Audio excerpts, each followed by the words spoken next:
እንደምናቸው ጓደኞቻችን ትንሽ ነገር ቶሎ ሻማት አንዴት ነገር እንዳነብ ነበረ ጋበዝኩት። ከአሳይ ይሄ መጽሐፍ እንደወጣ የደራው ጨዋታ የሬዲዮ ፕሮግራም ላይ ከአስወርቁ ጋር ሆነን ጋብዘነው ብዙ አውርተናል፣ ብዙ ተነጋግረናል በዚህ ጉዳይ ዙሪያ። መቼስ በኢህአፓ ጉዳይ ዙሪያ በርካታ መጽሐፍ ተጽፈዋል፣ እየተጻፉ ነው። ግን አሁንም ገና ብዙ የሚያከራክሩ ብዙ የሚያነጋግሩ ዛሬ ድረስ ጥርት ብለው ያልወጡ ዛሬም ድረስ የሚያጨቃጭቁ ዛሬም ድረስ ጣት የሚያንቀሳሰሉ ዛሬም ድረስ እንደ ጲላጦስ ምን ያልነበርኩ ውሳኔ ላይ አልተገኘው እያሉ በየመጣጥፉ በየቃል ተጠይቁ ላይ የምንሰማቸው ነገሮች አሉ። ዛሬ ለንባብ ከመረጥኩት ጋር በተያያዘ ጉዳይ ጥርት ያለ ያልተገኘላቸው ነገሮች ከምላቸው ነገሮች ጥቂቶቹን ሰንዘር ላሉና ወደ ንባቡ ልግባ። ጌታቸው ማሩን ተኩሶ የገደለውና አካላቱን ቆራርጠው በጆንያ የቋጠሩት ማንና እነማን እንደሆኑ አንዳንድ ሰዎች በሹክሹክታ ይነገራሉ። አንዳንድ ቦታ ላይ ተደፍረው ሰዎች ይጠራሉ። ነገር ግን በመጽሐፍ ላይ በመረጃ ንጥር ያለ ይሄ የሚባል ማስረጃ ዛሬ ድረስ አልቀረበለት። በሦስተኛው አስሶ የማጥፋት ዘመቻ የተገደሉት ተስፋዬ ደረሳይና በሪዮን ማርዬ ከዚህ ከአጠገባችን ቅርብ የሆነ ከኪዳነ ምሕረት ሕንፃ ላይ በነበረው ትዕይንት ላይ ከየት ተነስተው ወዴት ይሄዱ እንደነበር ከበሪዮን ማርዬ ቤት ከዚያም በኋላ መንገዱን ይዘው ተከትለው ሲመጡ ወዴት ይሄዱ እንደነበር የጠቆሙና ለገዳዮች መረጃ ማስረጃ ያቀበሉ እከሌና እከሌ እየተባሉ ሁለት የኢህአፓ አመራር አባላት ስም በሹክሹክታ አንዳንድ ቦታ ላይ ደግሞ በመጣጥፎች ይጠቀሳሉ። ጠብሰቅ ያለ መረጃ ቀርቡበት በመጽሐፍ ላይ ተሰነዶ ግን አላገኘነው እንደ ሀሜት ከሚነገር በስተቀር። እነ ይርጋ ተሰማ መዝሙር፣ ጌታሁን ሲሳይ ጉርሙ፣ እነ ሰይድና አቡበከርን ጨምሮ ከ10 በላይ ጓዶች በግፍ የተረሸኑበት የሰንገደም ጭፍጨፋ የፍርድ ሂደትና ውሳኔው ዛሬም ድረስ የጠራ አይደለም። አንዳንዶች ደርግ ስልጣን እንደተረከበ 60ዎቹን የአፄ ኃይለ ሥላሴ ሚኒስትሮችና የራሱን አባላት እዛ ውስጥ አሉበት የገደለው አይነት እርምጃ ያነጻጽሩታል። የሰንገደውን የኢህአፓን ልጆች ኢህአፓዎች ራሳቸው በኢህአፓ ልጆች ላይ ያካሄደው ጭፍጨፋ ኦፍኮርስ አንጃና ግሪክ የሚባለው ነገር የዚያ ጊዜ የተቃረበ ነገር እንደነበረ የሚታወቅ ነው። ግን ቢሆንም ሌት አሁን አንድ በቅርብ የወጣ አንድ መጽሐፍ አለ። እዛ ላይ ስመለከት ዘሩ ከሸን እንዲያውም ይሄ ውሳኔ ይህን ውሳኔ አልነበረም ብሎ ነግሮኛል ብላ አፍለታችን ጽፋለች። እሷ አምስተርዳም አግኝታው አነጋግራው እንደነበረ ትገልጻለች። የጠራ ነገር ግን የለም። ኢህአፓ ከተበተነ በኋላ ከዚሁ ጉዳይ ጋር በተያያዘ የሚሉ ሰዎች አሉ። ብዙ አባላቱ ወደ ውጭ ከተሰደዱ በኋላ በሀገር አሜሪካ በአሰቃቂ ሁኔታ የተገደለችው የመዝገብነሽ አብዩ አሟሟት ዛሬም ድረስ የጠራ አይደለም። ማን ይገድላል? በደም ተጨማልቃ ተቆራርጣ ነው የተገኘችው አሜሪካን ሀገር ውስጥ። በዚህ በትሪቡን ውስጥ ላይ ነበረችበት ነበር። የብርሃን እጅጉ ጮኛ የነበረች ናት። አሁን ነው በኋላ ከጌራ ጋር ግንኙነትም ጀምረው እንደነበረ ሰምቻለሁ ከአብዩ ብርሌ ጋር። ግን አሟሟቷ አሜሪካን ሀገር ከገባች በኋላ በጣም የሚያሳዝን አሟሟት ነው የሞተችው።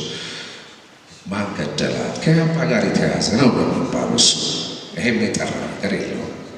ብዙ አቧራ ያስነሳውና ጣት ያቀሳሰረው የሚያቀሳስረው ዛሬም ድረስ የሚያወዛግበውና በተለይም ሁለት የኢህአፓ ከፍተኛ አመራር አባላትን በገዳይነት የሚያስጠረጥረው እነገሌ እየተባለ ስማቸው እንዲጠራ ያስደረገው የጸሎተ ሕዝቅያስና በላይ ሐሰን አሟሟት ነው። ደጀን ይመስል በሜዳ ስሙ በላስ የዚህ የብርሃንና ሰላም ማተሚያ ድርጅት አስኪያጅ የነበረና ብዙ ገንዘብ ከካዛ ወደ ትግሉ የገባ ነው። ከጸሎተም ጋር በጣም ወዳጃሞች እንደሆኑ ነው የሚገለጸው። የሁለቱ አሟሟት በጣም እገሌ ላይ እየተባለ ወደ ደብተራውና በተለይ ወደ ዳዊት ስዩም የሚሄድ ነው። ዳዊት ስዩምና ጸሎተ ደግሞ በጣም ቤተሰብ የስጋ ዘመዳሞች እንደሆኑ ነው የሚነገረው። እኔ በቦታው ላይ ነበርኩ የሚለው ካህሳይ አብርሃ የአሲምባ ፍቅር በተሰኘው መጽሐፉ ገጽ 387 እና 388 ላይ ያሰፈረው ነገር ቢኖርም ካህሳይ ጽፎትም ዛሬም ድረስ ግን ጉዳዩ እንዳከራከረ ቀጥሏል። ዛሬ ለንባብ የመረጥኩላችሁ 2 ቅጠሎች እነርሱ ናቸው። ገጽ 387 እና 388 ራሳችሁ በእነዚህ 2 ገጾች ፍርድ ልትሰጡበት ወይ የራሳችሁን ግምት በህሊናችሁ ልታንሸራሽሩ ትችላላችሁ። በዚያው ሰሞን በአንዱ ቀን ዳህዋን ያለው አንድ ድንገተኛ ነገር አጋጠመን። አንድ ቀን ጸጋዬ ደብተራው መጣና ጸሎትና ደጀኔ ወደ ወንዝ ልብስ ለማጠብ ሄደዋልና ዋርድያ ቦታውን እንዲያይ አድርግ አለ። እሺ ያልኩት ቦታውን ሁልጊዜ 2 ዘቦች ከላይና ከታች አቆመን የምንቆጣጠረው ቦታ ነበረ። እንደገና ደግሞ ትንሽ ቆየት ብሎ ተመልሶ መጣና እኔና ዳዊት እናንተ ከሄዳችሁ ብለን ቤት ለመቀየር እያሰብን ነው። ስለዚህ አሁን ከፊታችን ባለው ጋራ ላይ የሚገኘውን ቤት አይተን ለመመለስ ልንሄድ ነውና ጥበቃዎች እንዲከተሉን አድርግልን አለኝና ሄደ። በዚህ መካከል ከቀኑ 10 ሰዓት አካባቢ ሲሆን ከወንዙ አቅጣጫ በማከታተል የ2 አውቶማቲክ መሳሪያ ድምፅ ሰማሁ። ወደ ወንዙ በኩል ሮጠን ወጣንና ተኩሱ ይቀጥላል ብለን ብንጠብቅም አልቀጠለም።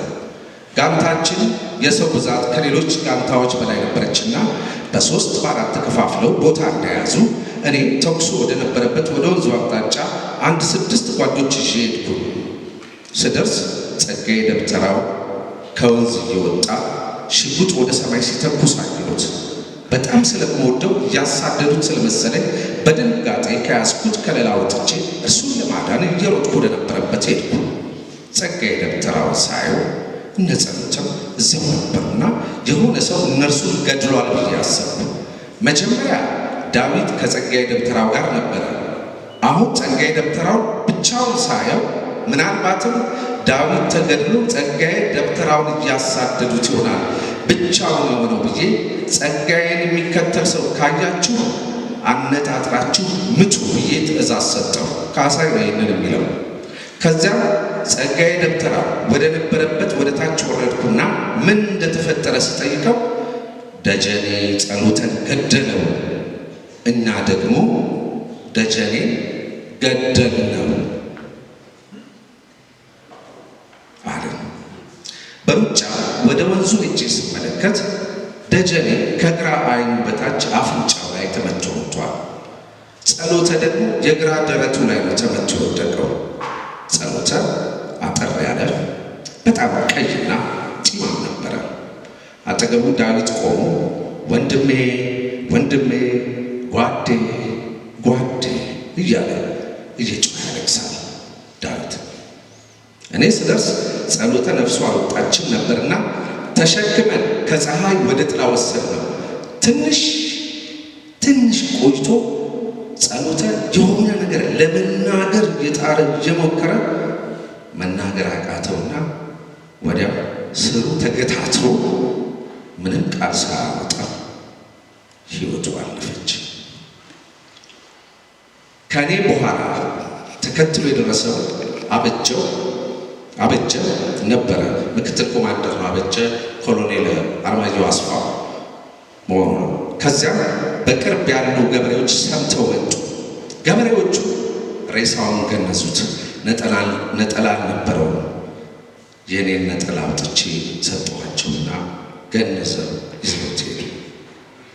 የጸሎትና የዳዊት ጠመንጃዎች ልብ በሉ፣ የጸሎትና የዳዊት ጠመንጃዎች እንደተተኮሰባቸው አሸተትንና አወቅን።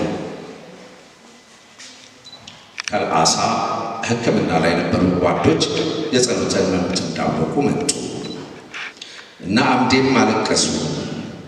ጸጋዬ ደብተራው መጣና ወደ ዘርኡ ክህሸን ሰዎች ልከን ጸሎተ መሞቱን እንድንነግር 2 ጓዶች ስጠኝ አለ። 2 ጓዶች መደብኩለት።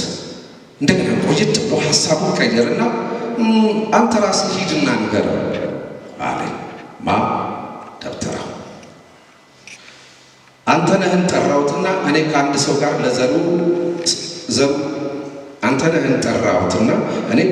ጋር ለዘሩ ክህሸን የጸሎተን መሞት ለመንገር ወደሚኖርበት ወደ ዶክተር ተስፋዬ ደበሳ ቤተሰቦች ቤት ልሄድ እንደሆነና እርሱ የቦታውን ጸጥታ እንዲቆጣጠር ነግሬው ተነሳ። ወዲያው ግን ለምለም እየሮጠች መጣችና አበበች መሰለችኝ። ለምለም ሆስተስ የነበረችዋ በኋላ እዛ ሲልባ የነበረችዋ በቃ አማኑኤል እዚሁ ቆይ እኔ ሄጄ እነግረዋለሁ አለችና ሄደች።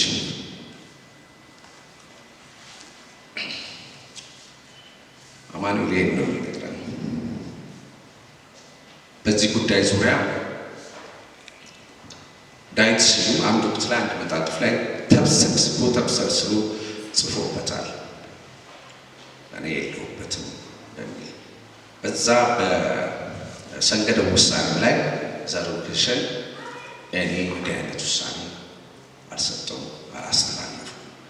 ብዙ እንዲህ አይነት ነገሮች አሉና ብዙ ታሪኮች መውጣት አለባቸውና ከአሁን በኋላ እንደዚሁ የአባ ጉዳይ እዛ ውስጥ የነበራችሁ እንግዲህ ከታላላቅ እኔ ከንባብም ከቃለ መጠይቆችም ከመጣጥፎችም ከቤተሰቦች ከፍ ያሉት የቤተሰብ አካሎች ስም መጥራት አያስፈልግም። ከነሱ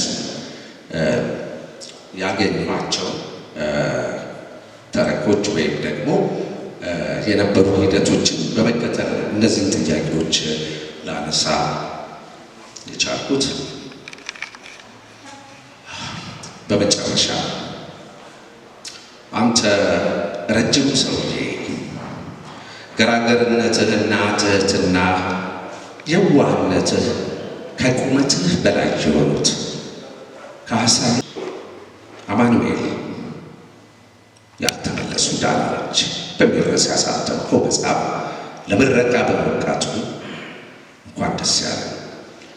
ረጅም ዕድሜ